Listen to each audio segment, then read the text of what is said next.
We are live with Richard Morant out of Norman, Oklahoma, up at the top, and Ishant Singh, our fabulous guest out of Second Chances, his company, his AI company.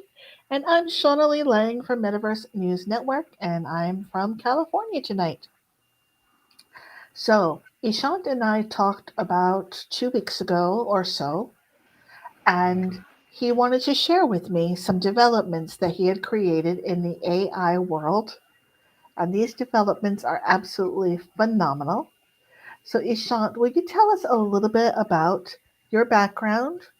And for Richard and I, who tend to be dumb doors on this topic, would you tell us a little bit about what AI is in your mind? Awesome. Yeah, for sure. Thanks a lot, Sean and Richard, for having me today in this live stream. My name is Ishant, and I've been working in the artificial intelligence technology for the past 3 years. Um, so I got into AI when I started working at Amazon uh, in the Alexa AI and machine learning department. We all have Alexa at our home. We ask it to do something. Alexa, turn on the lights. Alexa, Hmm. play music. So what I was doing there is like I was in charge of making Alexa more personalized using artificial intelligence technology. For example, if you ask Alexa, "Hey Hmm. Alexa, play music," Alexa is going to play music that you have been listening to or watching on YouTube.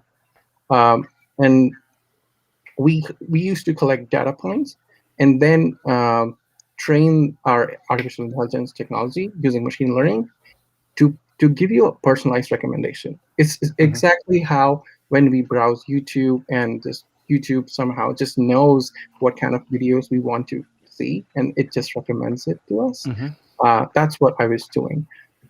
So artificial intelligence is basically like a learning algorithm that allows us to predict um, what the end user would like to uh, interact with or like what they would want to uh, what they would find the most uh, Sorry, Ishan, relevant.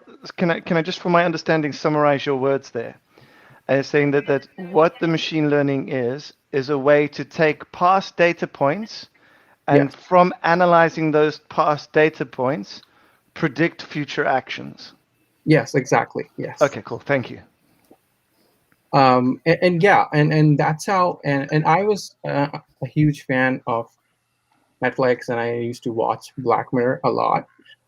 There was one episode in Black Mirror where a person uploads their digital consciousness Hmm. onto the internet.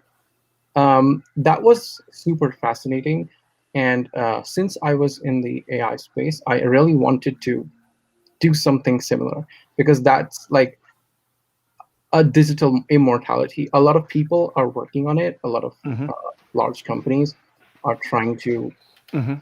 recreate our consciousness. So Um, I was so quickly here before we carry on with this, just so people kind of understand, what to you is the difference between a common AI kind of program like Alexa mhm. and something that has a consciousness? What to you is the difference between those two states? Yeah, definitely. So a common AI program similar to Alexa it, is only good at doing certain things, which is Hmm. the basic things that taking the past data points and then predicting a future outcome. For example, Hmm. knowing what kind of music you like and then predicting, oh, if you like this kind of music, you'll definitely enjoy this particular song. Hmm. However, the more advanced AI, which is well, I work at an AI research company, Hmm. and what we have been doing is trying to build an artificial general intelligence that is an AI that can literally understand and do anything you want. For example, if you suppose if you have an essay to Hmm. write, So you just go to the AI and you ask it, "Hey AI, can you write an essay for me on this particular topic?" And the AI Hmm. will actually write it for you. And You you mean don't have think to so do to go anything. technical? So you mean something like GPT-3? Yes, yes, yes, Okay, exactly. so it's just text-based. It reads the text and it goes and finds text all over the place and come back and give you text. Is that correct? Yeah, yeah, exactly. That is correct. And I didn't know you were familiar with GPT-3 because I work at OpenAI, the company that made, Wow. yeah, yeah, that's the company that made GPT-3. So yeah, um, so yeah, that's how I would define artificial intelligence. And after working at Amazon, Hmm. um, I got an opportunity to work at OpenAI, and I've been there for the past 1 year. Um, and then I got into crypto in late 2020, Hmm. um, when I started buying Bitcoin. I really wish I had gotten earlier. If I had, I would have been a millionaire, but no. So yeah, and then after being in crypto for like 5 6 months, I realized, wow, I got to know about the NFT space and the metaverse Hmm. and all that buzz, especially when Facebook announced that they are going to rebrand themselves as Meta. Um, my idea, which I well, the my fascination with the digital immortality started to come up, and I could now see a path to actually making it happen. Because when GPT-3 was not there, when Black Mirror came out, or like no other AI technology was even close to uh, building, even close to something like what our OpenAI has. So yeah, that's why I thought, like, why not combine both my passion? Like, I love crypto, and I have been an AI enthusiast for the past 3 years. So that's why I came up with this idea of second chance AI. What it actually Hmm. is it gives real utility to NFTs and the metaverse. For example, right now, there's no real reason for anyone to go and spend time in the metaverse, right? People are buying land, people are buying property, some companies are opening up bars and malls, but why would anyone actually go there? Like, It's fun. why? Yeah, It's fun. It's entertainment. yeah, yeah, exactly. So, And moreover, for some companies, it's business. oh yeah, definitely. Well, not just that. uh, I mean, we're creating the new mall. I mean, malls are dying. I mean, where do kids hang out? Malls. If they got no malls, where are they going to hang out? So I think it's just a more of a generalized space, Yeah. right? Yeah, a yes, new place. That's a good Hmm. way to put it. A place making place. Hmm. Can I go? I love your example of Alexa. I don't mean to sidetrack you because I don't want to do that, but can we go back to Alexa for a second? yeah, So, sure. why is it in AI that I can say to Alexa, play me Billy Joel, and she understands that and she can pull up the Billy Joel albums? But I can't say to Alexa, play me every version of New York State of Mind, or play me every Barbara Streisand song from one of her movies. These complicated streams that the instructions have to be so crystal clear and specific and concise. Why haven't why isn't AI developed to date to the point where we can add these complexities of instructions? Yeah. So I would say most AI technologies or most machine learning models are trained to do a particular task. For example, when you ask Alexa to play music, it reaches out and pulls out the function of that of its program that is designed to recommend music.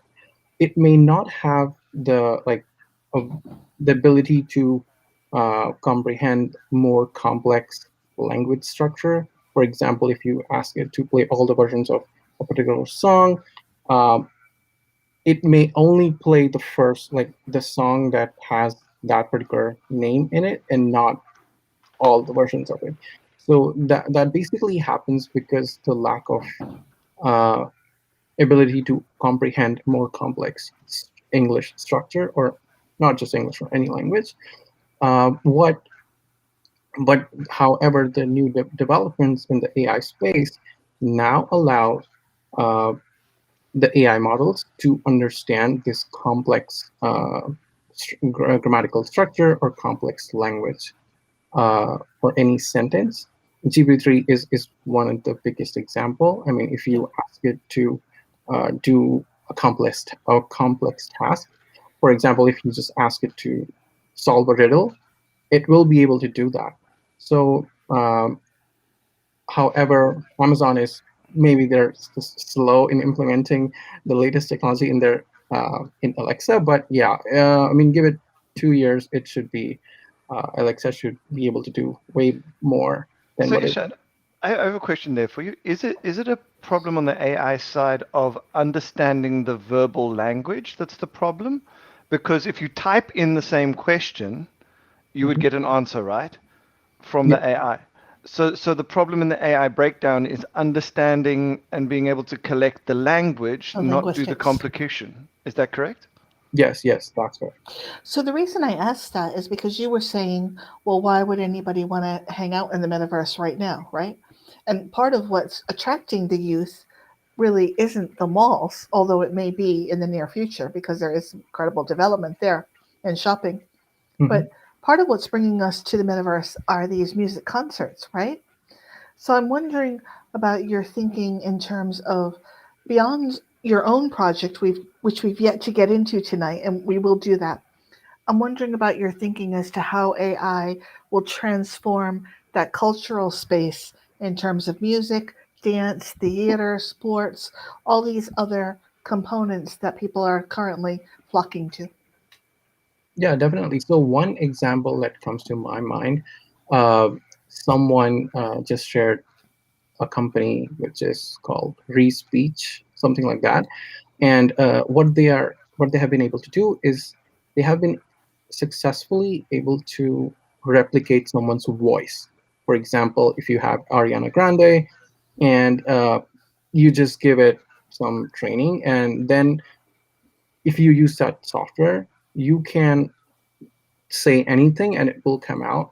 The other person will think that Ariana Grande is saying that. So you won't be able to tell the difference. Where AI actually helps here is that we have an AI technology that can write songs, right? For example, GPT-3, and then when you combine it with another AI that can replicate Ariana Grande, we don't really need Ariana Grande anymore, and the concerts in the metaverse can be completely AI generated. So every single person can listen to Ariana Grande or Nicki Minaj, I don't know, or Miley Cyrus uh, in their own home, and like, and then they could write songs which for Ariana Grande, and she will sing it for them. They will have a private concert. So this is the new, like, this will be although this will be something that will attract a lot of music enthusiasts and other uh, people who want to enjoy concerts and maybe have private concerts with celebrities and all that. So yeah, this is an example how AI will disrupt the metaverse and the How do you NFTs. see how do you see that and privacy interacting together? Mm.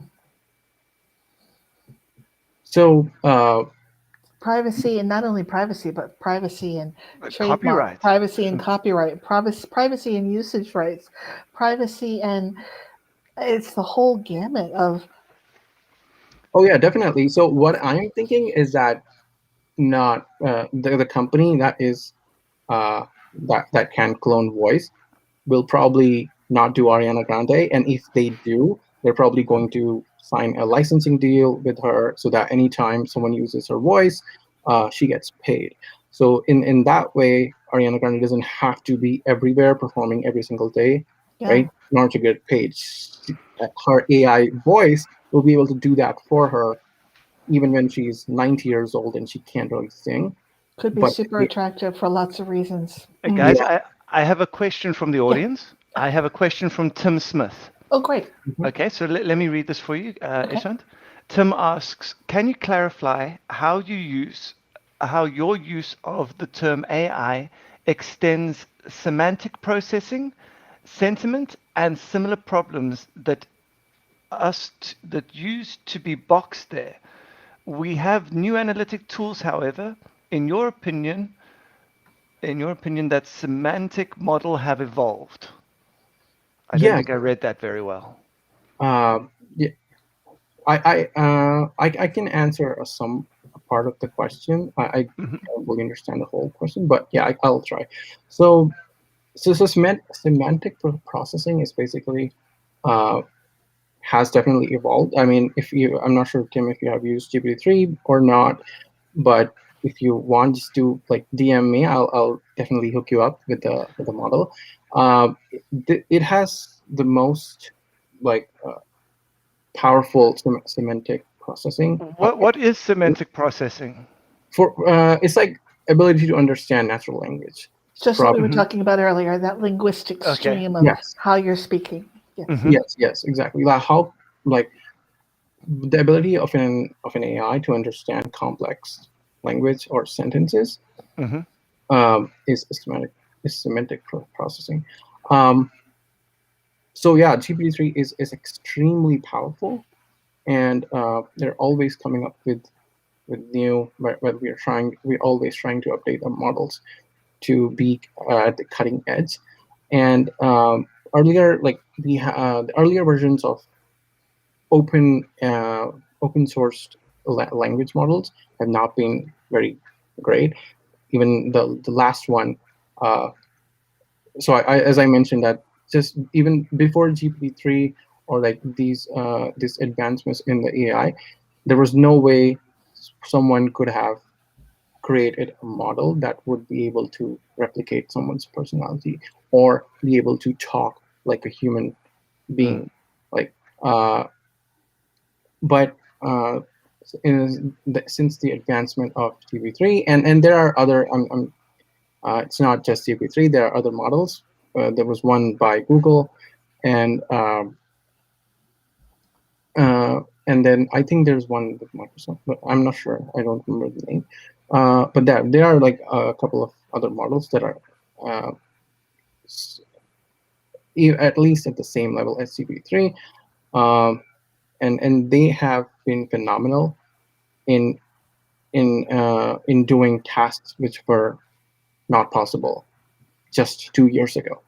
So and then sentiment analysis has been, I think it's been the same. There hasn't been really any improvement over what GPT-3 already has.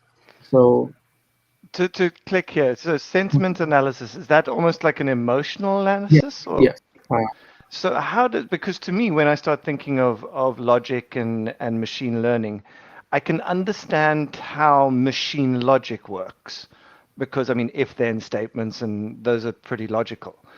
But now all of a sudden we're yes, starting to talk about an emotion.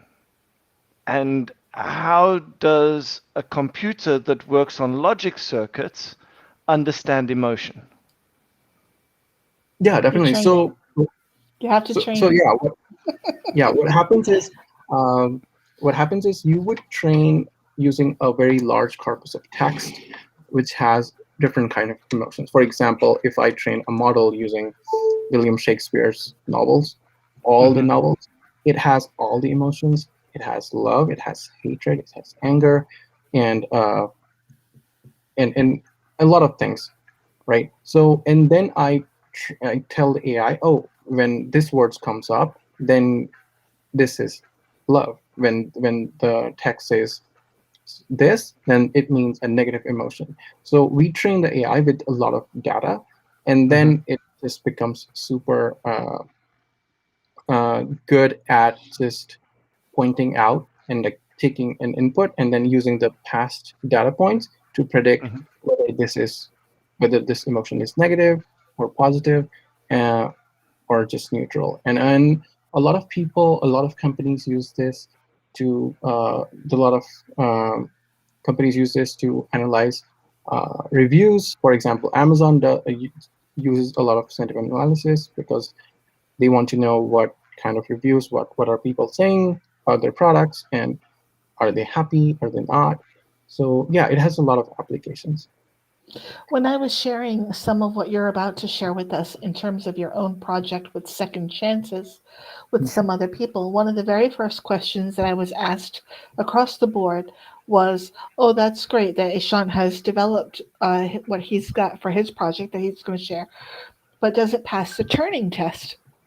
And I will definitely say yes, because and what I'm going to say is that once the app is out and ready, you are definitely welcome to just download it and talk to it and see if it passes the Turing test or not. so the Turing test, for anybody who's listening who doesn't know, is just simply, does it seem real? Does it does it function as if you were in reality? Is the conversation natural? Does the AI come across as a human? Is there sentiment? Is there emotion? Is there tone? Is there inflection? Is there intelligence there? That's the Turing test. And if you have AI that comes across as mechanic, robotic, then it doesn't pass the Turing test. But if you have AI that comes across in, let's say, a chat box where they're saying to you, "Oh, I'm so sorry that your order didn't come through, Richard. We'll resend it out to you." That does pass the Turing test. So Tim wants to add a lot here about how the model has evolved and um, whether or not it's the same as it was 5 years ago. There he goes. Same as it was 5 years ago. Oh, that's great. How did you do that, Richard? He's a I have genius. controls. All of a sudden, He has. I've moved my mouse over He's a things and I discover genius. new things. You'd think we're 14 weeks into this. I would know these things now, but So c'est no, la vie. you're a genius. I love it. So this chat that we're, because this is a perfect segue. This chat that we're having right now that we can now see visually, Ishant can take this chat and he can train an AI to replicate and mirror this chat so that we would not know whether or not Tim, and it still is yet to be proven, is real or Or if he is artificial intelligence himself. exactly, yes. So yeah, first I want to just answer Tim's question quickly. Yeah, It's not a big yeah. question.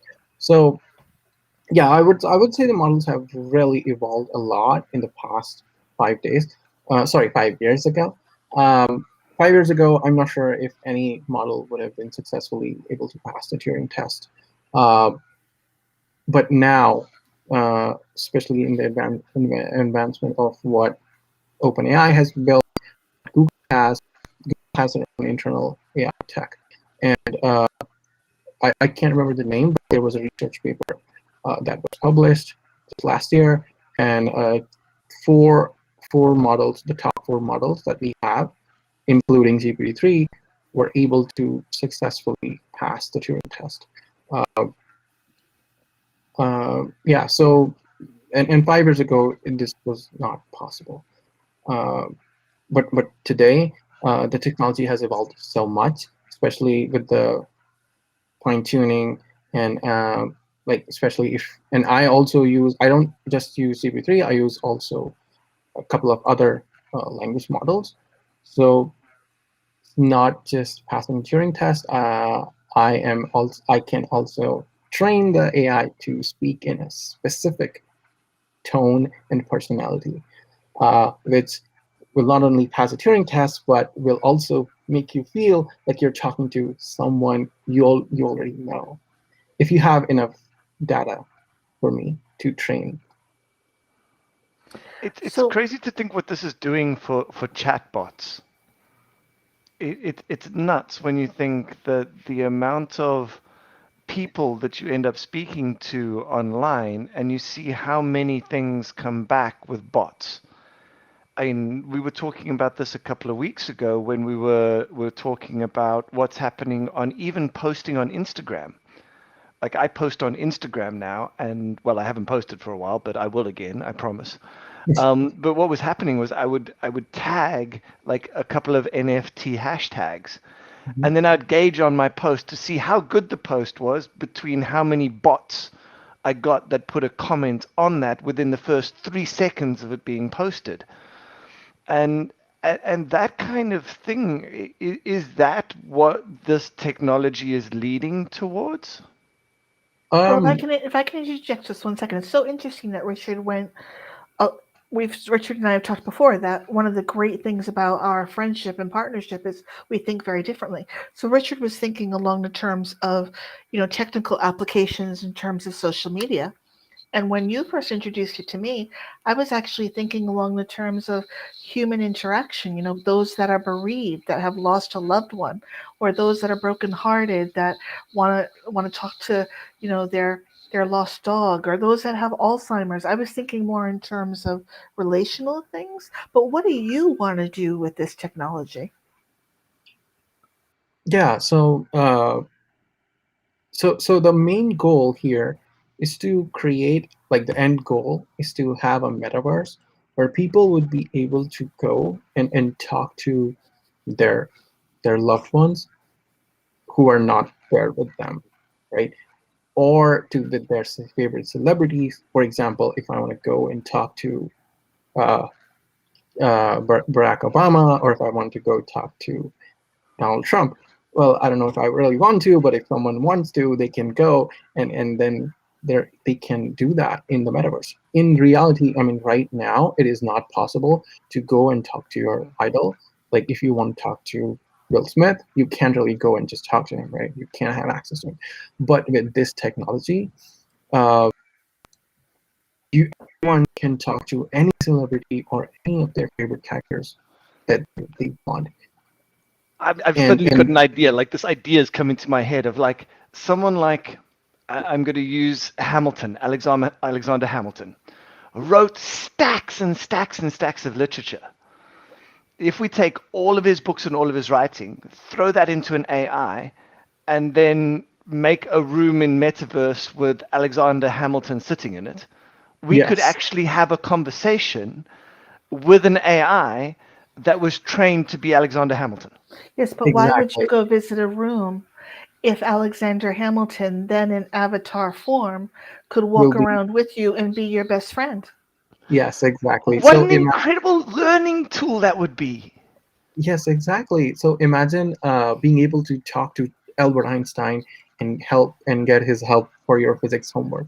Like, if you are in high school and if you just need help solving a math problem or a physics problem, you don't need to get a tutor. You can just go into the metaverse and talk to Albert Einstein himself. He will teach you. Okay, now look. Okay, I can completely geek out on this right now. Like completely geek out. Like one of my favorite questions to ask people is if you could pick 10 people in the world who you would have a conversation with, who would it be? I mean, now we're looking at the technology that goes, who would you want to have a conversation with? Yes, They've already plugged themselves into the AI, and you could ask David Attenborough about all his explorations and actually get realistic answers from the AI. Hmm. yes, That is exactly. both incredibly exciting and the scariest thing I've ever heard Yes, in the same sentence. there you go. And we're in the midst of the Olympics right now. So even when you first shared the idea with me, you were thinking along the lines of sports figures and pop figures and sports figures. And so, just in terms of even learning about what makes us excellent, how do we achieve excellence in sports, and how do we get to prize winning status and Olympian discipline? How does one achieve that? And so, if you had a friend who was in this AI avatar form, imagine the rapidity with which we could learn. Imagine the acceleration in Um, learning. Yeah, mentorship, yeah. mentorship. Yes, education and mentorship, and especially, like, not just, so what I described was just entertainment, like talking Hmm. to a celebrity, but it can have huge implications in education and in learning. For example, if you have a very specific question, like if you want to Hmm. know how do I like change my car's headlight without having to go to a mechanic. You would be able to talk to someone who is an AI mechanic who would be able to tell you, That's and nuts. yeah, and then can teach you. For example, if you can be a student in high school and you just want help with algebra, there could be an AI teacher who will be able to help you with algebra, chemistry. That's nuts. Uh, yeah, so I think the possibilities are endless, um, because now you will have access to anyone, any personality, any like all the knowledge in the form of an avatar. It's not. Conversation. Yes. And everyone learns. I mean, if we start breaking down learning patterns. Oh, sorry. There's another question Okay. here from Shani. Let me just put it up. Alrighty. How will AI differentiate between the input given by a human versus a bot? Good question. That's what I thought as well. That's a very clever question. I would say that right now, if I have not really experimented by making two AI bots talk. Like I don't know how are they going to interact or what the conversation would be. Till now, I've only experimented by just giving it input myself or having another human talk to it, and then the AI has responded to it. But I don't know if, and it could be a great experiment if I just create a Newton avatar and an Albert Einstein, and then Hmm. they both talk, and then we can just record how how the Well, conversation. that's a podcast I would watch. Yeah. And isn't that one of our greatest fears, right? That Yeah. we, as we've been learning about AI and its transition up into the public sphere, that one of the greatest fears is AI would eventually overcome our own intelligence, develop its own language, develop its own mode of communication, and might not be a mode of communication that we would even recognize or be able to at some point decipher. But I tend to be more of an optimist when it comes to what the technology can do for us, as opposed to the downside of things. Imagine, even in your family relationship, if you have someone that you maybe never quite saw eye to eye to, imagine that ability to really understand and come to an agreement on some level about why certain things happen the way they happen. That's just so huge for healing, for being whole people, and the fact that a machine can do that.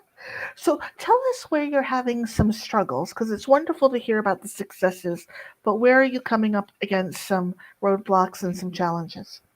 So, like, there are obviously like some ethical implications if I go and market if I market it as an app that can heal bereaved and heartbroken. Uh, so yeah, there are some ethical concerns, but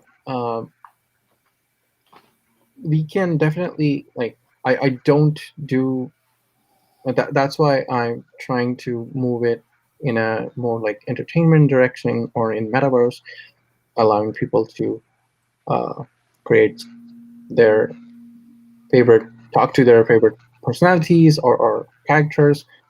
However, the biggest challenge, like the technical challenge, this was the ethical one.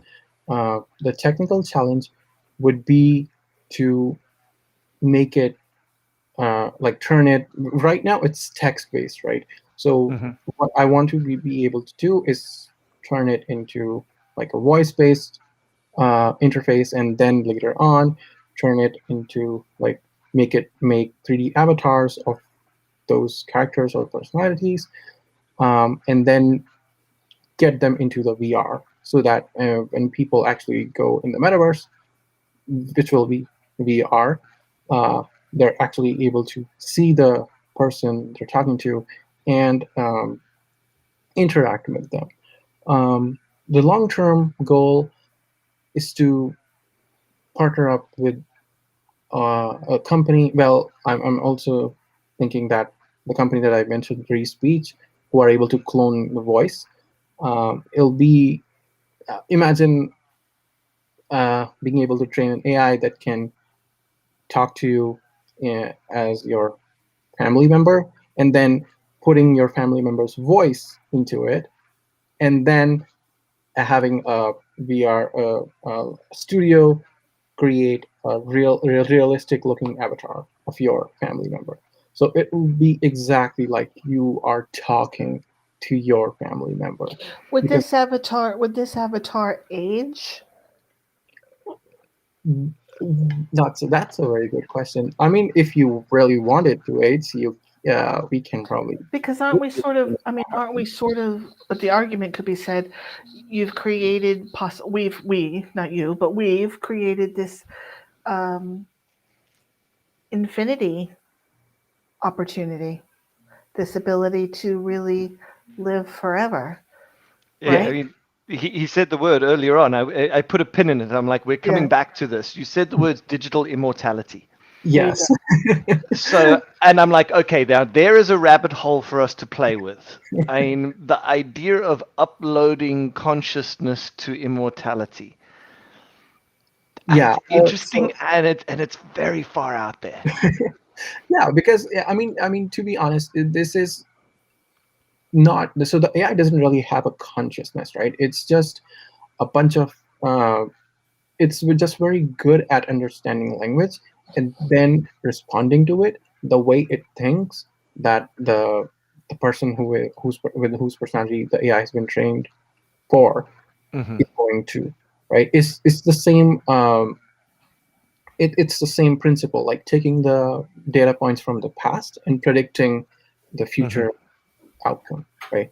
So however, the person talking to the avatar or the AI will think that, oh, the AI maybe is it's conscious, and they might get hooked or might they get dependent on the AI, and then it will be hard for someone to move on, especially if they have recreated someone that they have lost. Yes, Uh, yes. so yeah, that's like one big challenge that I should that we should think about, uh, because we don't want people to like live in the past. Yes, this is good. I mean, it could be good for Yeah. healing, I mean, but if it's. someone gets I see you talking of an interesting where you become addicted to memories. I think that's a way to call it. Is you become addicted to experiencing the memory of the person that you have, rather than growing into the person that you become with a partner or something like that. That kind of. On the other hand, if you had a traumatic brain injury, Alzheimer's, amnesia, think about how fantastic it could be to be Oh reminded yeah. of those things. yes, So one of the the other thing that I want to add on to that then, Shauna, is the ability of this kind of thing to be useful for the monitoring and helping people with their own mental health. Yes. I mean, the mental health at the moment is such a key topic, and being able to express, record, and then analyze what people are doing on a day-to-day basis, that they can feel comfortable enough to just talk to a phone rather than having to talk to someone. Those emotions and stress levels and so on be recorded, Mhm. analyzed, and then be passed on to people to be able to help people with mental health. There's so many opportunities I see there for what's the right word, a malevolent AI, not a Yes. malevolent, sorry, a Completely caring agree. AI. yeah Completely agree. But I would say this to you too, that, you know, as it stands at the moment, the AI strikes as static. In other words, you've created a chat, it's a time and place. The AI is going to operate in this static framework of text, voice, sound, emotion. But we as people are not static people, right? We're constantly changing and morphing and growing. And so, how can we allow for growth within the AI, but a growth that is somewhat controlled or limited or contained in some way? How can we do that? Can we yeah do that? yeah, that's a very good question. So I would give two examples. So in the first example, you lost someone, right? And they're not coming back. So what you would do is like you take your chat history with them, train the AI, and then the AI will have all the context that it needs to have in order to talk to you the way you would talk to them when they were alive, right? So now they are not going. So since you're going to grow and you're going to change with the person you lost, the AI will have the entire context. However, if in the second example, you are trying to talk to, you just recreated your friend for just for entertainment, right? Your friend might not be interested in crypto and might not come to talk to you in the metaverse, but you want to talk to them, so you just recreated them in the metaverse. But what you will be able to do is like as you talk to them in real life, like at one point of time when you recreated the your friend as an AI, you took all the chat history with your friend, and then you trained the AI. But maybe 4 years, 5 years later, your friend has evolved, your relationship with your friend has evolved, and then what you would do is that you would again take the entire chat history and retrain the AI. And Uh-huh. then the AI will like actually evolve and then it'll talk to you in the way that your friend now talks to you. So So let's just take that scenario. So I mhm, have an AI of a lover that I've lost, and my heart is sold to him. He was my one and only love, and I never want to let him go again, right? And so we're moving along quite fine, and we're in the metaverse, and he's accompanying me as this avatar. And Richard comes along because, Richard's a little sneaky like this. He comes along in the background and he says, "Oh, yeah, I think I'll change that AI a little bit, give it some new personality traits, give him maybe a little drinking habit or whatever the case may be." I would never, never. Because Richard likes, Richard's a curious guy. He likes to explore. So, there is the possibility there that for this cyber ransomware um, infiltration that we're seeing in some of the other spaces, blockchain, crypto, metaverse, NFTs, we see it across the board, that it could also spill over into AI technology to alter what one has created in terms of a conversational relationship, right?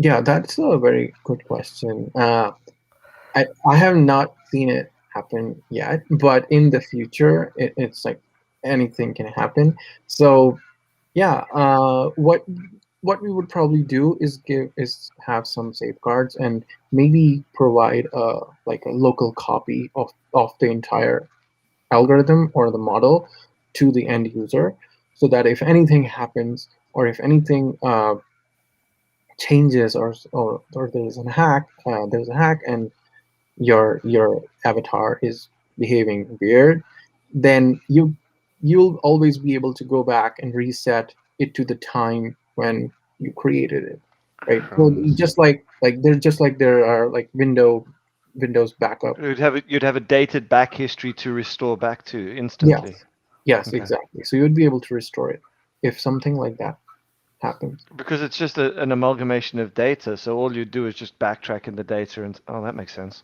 Yeah, exactly. It's not like real consciousness. It's just a very clever algorithm that can So, copy. sometimes these concepts are a little bit, they're a little out there.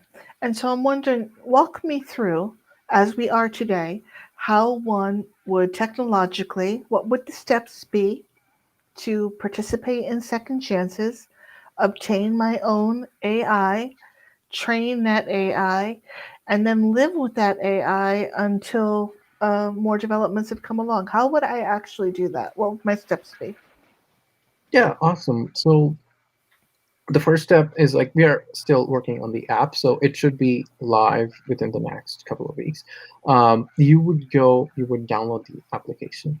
Uh, then, Which, let me just interrupt you. Which application? Second chances?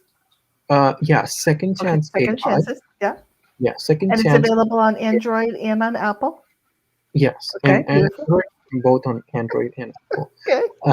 Yeah, so you would download the Second Chance AI app from Android and Apple, and then the first thing that you would want to do is so right now we only offer two messages, like two two places that you can export your chat from. So one would be Messenger, your Facebook, and the other one is WhatsApp.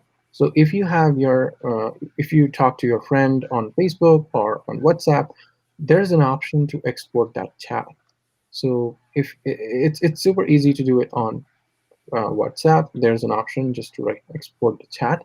And then if you want to export your chat from Messenger, then you would have to you have to go into information, and there's a process to export that, and I will share the link to do it, and then also probably share a video how to export your Messenger chat. Once you download the file on your computer, then you would log into the Second Chance AI app, and the first step would be you would be able to click on create avatar button. When you click on that, it will ask you to select the relationship of the person you're trying to replicate. Right? It could be your friend, it could be your dad, it could be your ex-girlfriend, it could be your brother, sibling, whoever. And then uh, the next step is to describe in one line how you would describe your friend, right? So, for example, if I'm trying to recreate Richard, I would say Richard is a very nice guy who helped me come on his podcast, and um, yeah, and he's funny, and yeah, and then the next step would be to just upload the chat history, the export that you downloaded from WhatsApp or Messenger. Once you upload that, then you press OK, and then it will start training the AI, right? Um, the training usually takes 1 to 3 hours, depending upon how big your chat history with the person is.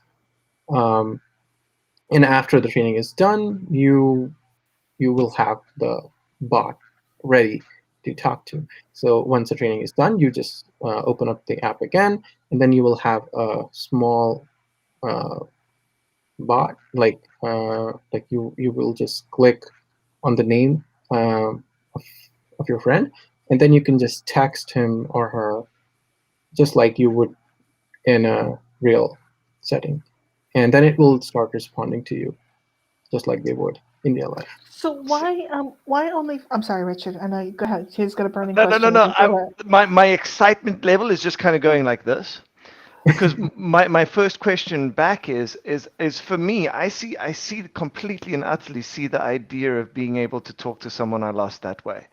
Yeah. But that both excites me and scares me at the same time, dramatically. Dramatically It's a scares lot to me. wrap your head around. Yeah, Dramatically. exactly. But what I'm incredibly interested in then is what if I do it the other way? What if I want to go onto your app and I want to recreate me to talk to Uh-huh. other people who want to ask me questions? Because I tell you right now, if you go on to, and I know Shauna has the same problem as I do with this. Oh my If God. you try and go onto my messenger at the moment with the amount of people that message me and need my responses and I need to talk to, but I have not got the time in the day to be able to talk to all these people, and they ask very much the same questions. So Yeah, now, if I take second Replicate chance yourself. and I Yes. take all of those conversations and I can put all of the conversations that I've had with different people in, can I get it to replicate me and I put that into LinkedIn? Oh, now we're talking. that's Because that's a now very you've got me excited. Yeah. that's Yes, really nice feature, right? you've Yeah, cloned yeah. through the AI technology. You haven't DNA cloned, but you've cloned personality, you've cloned intelligence. That's brilliant, Richard. Yeah, because I wanted to go through, I wanted to read my Instagram, I wanted to read my WhatsApp, and then I wanted to answer Knowledge. questions that people ask me. And really, Yeah, why should that be so hard? The stupid chatbot can ask us questions and respond. Why shouldn't it be able to reverse respond, like Richard's saying, right? yeah, That's yeah. It shouldn't be that incredible. difficult.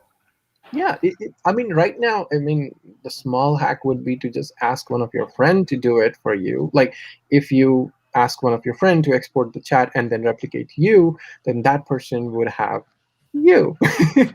So, So The craziness take that of one what step that. further. Take that one step further. So someone's asking about the name. The name is Second Chances, and you'll have the app ready in about 2 to 3 weeks. You think you're just yes, finalizing your final touches. We were yes, going to show you a sample tonight, but we opted not Oh, to hold do on. that because So we don't. as soon as we said that, we have a comment going from one more person. Yeah, yeah. he's coming too. Once Yes. the we, app we we Okay. found a So, business model for you, Ishant. but here's the thing. Here's the thing.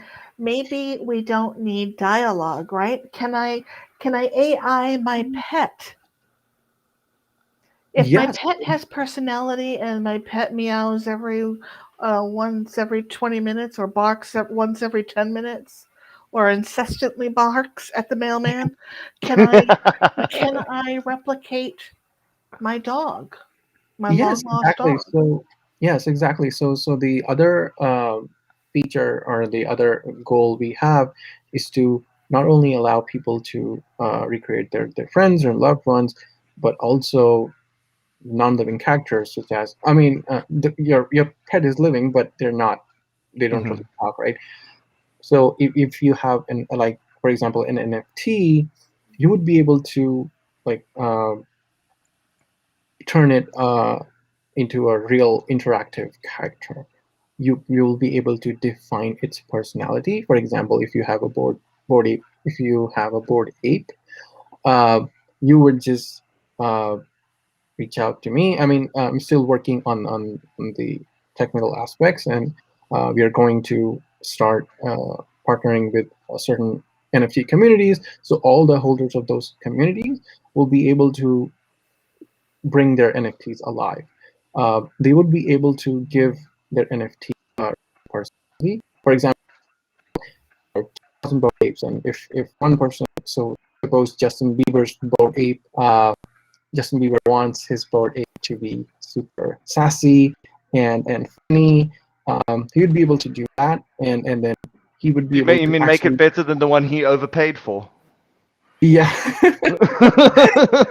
Richard, so are you saying are you saying that I could actually have a relationship with a mythological, fictional, uh, cartoon character such as Stan Lee's Spider Man? Could I bring Spider Man to life in a conversational way, even though Spider Man does not, other than in the movies and in the play, actually exist? Yes, exactly. Yes. Oh, So wait. The best question has come in. I'm sorry to stop From everyone. Tim? The From best Tim the question AI? has come in. The best question has come in. Yeah. oh You yeah, see why I had yeah. to stop? It's not so far fetched, is it? It So, so isn't. actually, so actually, one of the, when we were brainstorming some future ideas, um, there was an idea that we would allow people to create their, like, avatars, and and give their avatars their own specific knowledge. For example, if you are a neurologist, or if you are a psychologist, and you are super good at what you do, you can, if you can clone yourself, then you have an AI that nobody else has. And then anyone who needs mental, like, therapy, or something like that, then your AI can actually go to work in the metaverse and help them, because that AI has your knowledge, right? So you can just lie down in your home and then let your AI do all the work and bring you all the real money from the metaverse, because going and speaking to a real therapist could cost a lot of money. But if you have an AI, and if the people are actually talking to an AI therapist, then the cost of doing that will be way less. And a therapist who can only talk to one person at a time will be able to do that with thousands and thousands of people, and make, even if they're making like $1, even if they charge $1 per hour, they'll be able to make thousands of dollars per hour, without having to lift a finger, because they were able to recreate an avatar which has their specific knowledge. So yeah, thank you for the question. And then another one that just came through. Well, it wasn't really a question, but more of a statement that'll come through with that. Yeah. I mean, with the quantum computing and the power of computing added to this, it must be absolutely hilarious of what we think new jobs are going to look like. Yeah. And I know for myself, and I know for Shauna as well, 90% of my work is sat behind this computer Mm, answering messages and mm, emails. mm. So if Those, I can create an avatar that is automatically going to answer my chats and my emails for me, and then update my calendar with my to-do list, all of a sudden the efficiency of my work with having an online um, avatar becomes huge. Productivity changes online massively. Yes, and it really allows you to, as we fractionalize NFTs, right, from Hmm. yes, cryptocurrency blockchain, we can fractionalize our knowledge base. We can it, assign a valuation to our knowledge base. Richard is, I don't know if you know Ashant, Richard is a phenomenal photographer and a documentarian. He spent many, many years on cruise ships all over the world, traveling and taking photography. So he could fractionalize that knowledge about cameras, about photography, about places, about people, all of it, put And a train value people to it, train people. and give people one-on-one training. And exactly, yes, yes, yeah. it's incredible. Yeah, if I want to ask a question about photography, I can just talk to your avatar and get an answer. And a lot of people, and a ton of people, like hundreds of people, will be able to talk to you at the same time. So this is The definitely something. scaling, the scaling possibilities to be able to take knowledge from someone like Ray Dalio and take all of Ray Dalio's books and pump them into an AI and then be able to ask questions to him. I mean, Yeah. that's incredible. Richard's, we're getting close to the end, but Richard's asked that this combined with a service called Bueller would be perfect. Now, I'm not familiar with this service. Do you know this, Ishant? What's Bueller? Bueller. I haven't Um, heard of it I'm either. I'm not sure. We don't know. Okay. I hope it's not a joke. I hope, Richard, you're not joking us. Let's see what this is. Beellers. I think Richard's an AI that I Yeah. think I think Richard S is an AI that Richard M created to upend our little convo here tonight. Yes. Okay. Oh, maybe he's talking about Ferris Bueller's Day Ferris Off. Bueller. So, oh, he is joking. Oh yeah, there we go. There's one in every crowd. There's one in every crowd. Ishant, how do we keep up with you? Second Chances is the name of the app. It's going to be on Apple. It's going to be on Android. Android. It is going to be phenomenal. It's going to be easy to use. We're going to be able to train AI to have conversational relationships with really almost anyone we've had a real life chat with. Let me ask you just in closing, why are you limited to just Facebook and WhatsApp in terms of uploading the chat? Why can't we pull in from Twitter and LinkedIn and Discord and 10,000 other places, Reddit, Clubhouse, whatever? Yeah, I mean, you'll be definitely be able to do that in a couple of months. It was just like, so I checked what are the most common messaging platform, and Facebook and Messenger and WhatsApp were the top two. So, and this is right now it's just proof of concept, and it is working. So yeah, so that's why I just want to get the app out there and see how people like it, and what's the feedback. And then yeah, adding the other messaging platform is not a huge task. I can probably do that in a week. So and then people will be able to pull out their chat history from any social media or messaging platform they want. And I am pretty sure that we are going to talk again. I have this feeling inside me. I would love that. I would love that. Yeah, let's see who this is. Somebody, it doesn't identify who it is, but this person has asked, do we even need people? And Well, to the extent that we can fractionalize personality, sentiment, language, linguistics, and if we can do that across the globe to represent the millions of divergent uh, aptitudes there, it's conceivable that in the far future that AI could actually cover that, right? If it's a matter of programming, Hmm. then it could be done. You yeah, wouldn't have the person in human form, but you would certainly have the digital representation. yes, and that will never die. Like if I just wanted to give you like one last example. So Yeah. um just 3 months ago, I met with a one of my mentors. He's an older gentleman, and he was diagnosed with cancer that was stage 3. So there was no way that he was going to survive. um he right now he is still here, but his treatment is going on, and he has lost a lot of, like, he doesn't remember a lot of things. Um, so what I offered to him is like, if your if your children, if your or your family wants to like just be able to talk to you, then you would be able to. And that time, it was just 3 months ago. It was just proof of concept. Um, you so what they would just need to do is share their chat history uh, with their dad, like, um, and then give it to me, and I could recreate my mentor as an AI so that his family can talk to him even when he's gone. So it was the way to let his wisdom be alive even when he's not here.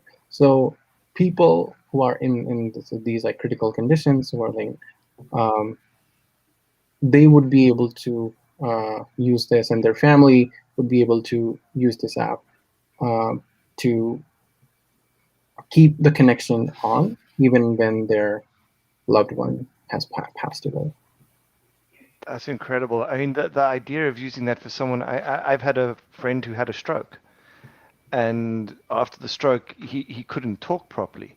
And he was to be able to give an AI like this to him that we could load his previous checks and and he could have control of here that question's come in, let the AI answer it, and then maybe shuffle through the answers that the AI gives by pushing a button and until he gets what he would actually want to say and let that be gone across and used as kind of a crutch for someone who's had a stroke to fill in for him to be able to communicate.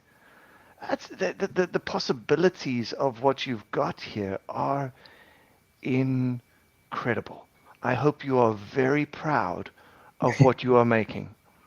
It Thank is you. absolutely incredible. Thank you. Thank you so much. Yeah, I mean, trying to talk to Vivi and other, like, well, um, Marvels or any other large publications who have these iconic characters. So then they would be able to bring Spider-Man, Batman, and all those characters of cartoons that people really love to watch and have grown up watching, just like me. They would be able to hang out with them in the metaverse, because although I we can do it right now, like I can recreate a Spider-Man, but I can't legally. So this has to come from those big companies. But when they get on board, which they eventually will, uh, it'll be like no one would have to go watch Spider-Man or like a movie in the theaters when they can literally talk to Spider-Man and play a game with him in the metaverse. So the implications of this technology are really like there's no. It's just yeah, you're just by limited by your imagination. So the possibilities are endless.